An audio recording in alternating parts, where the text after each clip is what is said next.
Kia ora, konnichiwa, Jane here. Welcome to a Jandals in Japan mini episode. Some of the great parts of the episode that didn't make it into the full episode, but we'd still love you to hear. We hope you enjoy. So recently we heard a speech from Prime Minister Jacinda Ardern when she was visiting Japan. And she was speaking about the value to both countries of having international students and working, young people going back and forward on working holiday visas. And you've experienced this yourself, being an international student at Kapiti College and studying at Vic. I also studied at Vic, just wanted to say that. Oh, brilliant. Yeah. So what would you say to young Japanese people who are considering studying or working in New Zealand? How has your New Zealand experience influenced you? Well, obviously we've heard a little bit about the heart and that, but what would you say to those young people? Well, that changed my life. Had I stayed in Japan, I wouldn't have known this whole world out there. And unfortunately, Japan is an island. And because we can get everything there, because you don't have to speak any other language to go by, everything is so secluded in there. As opposed to New Zealand, we're still the same island countries. However, I feel that we are more connected to the world internationally. Obviously, us being a part of Commonwealth, and every one of us probably have done an OE of some sort. Yes. So it's quite norm here. So I absolutely think what they're doing is a first step to opening up their eyes.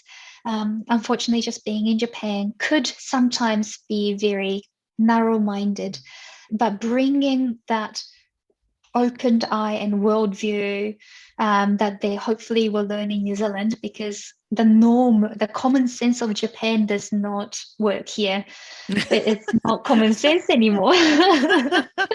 True. So they Yes. have to rewire their brain and to relearn what their life values are. And I'm sure that they'll go through the personality identity crisis like I did here. Being an Asian woman in New Zealand, it was hard. I had some rough times. You go through some waves and whatnot, but that definitely have made me stronger. That's what they would experience here. And I would suggest, I encourage them not to stop in New Zealand as well. Like, travel the world, see what suits you. Japan and New Zealand is not only your options.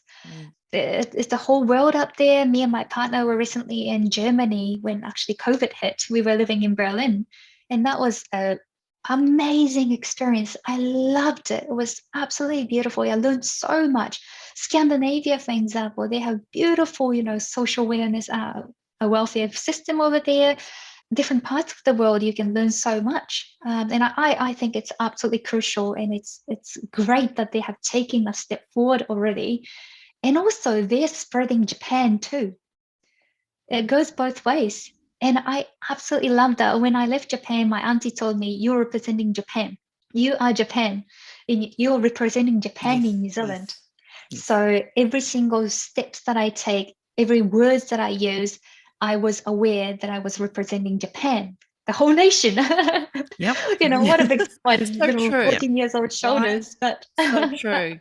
so true. Yeah. So absolutely true. And Japan is so beautiful in terms of culture and food. Oh God, food. Like, don't get us started. Yeah. started on that. But you're Yes. right with that representation, right? We are all, and I know Yes. Jane and I both think that we are not just females, we're not just New Zealand. We are representing New Zealand with everything we do Yes. here. And I don't mean just through the podcast here, just absolutely everything in a shop, how we carry ourselves down the street, whatever we're doing. I That's feel right. that we are New Zealand and we should be showing that, in a good way. Yeah. Yeah. Yeah. No, Mhm. absolutely. So you're having your baby and your mum and dad are Yes. coming to visit. And Yeah. So excited. you said to us just before that you're Yeah. inspired by Jacinda. Tell us what that means. Yes, so thanks to her, if I do get to see her in person, hopefully sometime soon, but I wanted to thank her for encouraging me to do this, because I recently took this managing director role from my dad, and that was about a year ago now, actually, and I was thinking very, very hard over in Berlin, in lockdown, in the middle of like the city that I don't know anyone. I was thinking see, what am I going to do? What is my next chapter? What does it look like? And obviously having a family was part of our plan, but I was really worried about having Pepe, my baby, at the same time as being a managing director, running a company. But for some reason, actually, this is my host mum this time. My host mum gave me a book of Jacinda. She would never give me books because she knows that I don't like reading. But she gave me this book of Jacinda, and for some reason, I was reading it through. It was an easy read. I was reading it through, and she is running a freaking country while having a baby. Yeah. Yeah. So I'm like, I cannot complain. I gotta do this. If she can do it, I can do it too. Obviously on a very different scale. I have to say, when But I'm having a bad day, I think, what would Jacinda do? Okay. yes. Crack on. Yeah, no. Yeah. Absolutely. She Yeah. inspired me so much. And I do really hope that I can say thank you to her one day. But That's beautiful. yeah. So that's Thank been an you. amazing journey. Wow. Yeah. Thank you so much.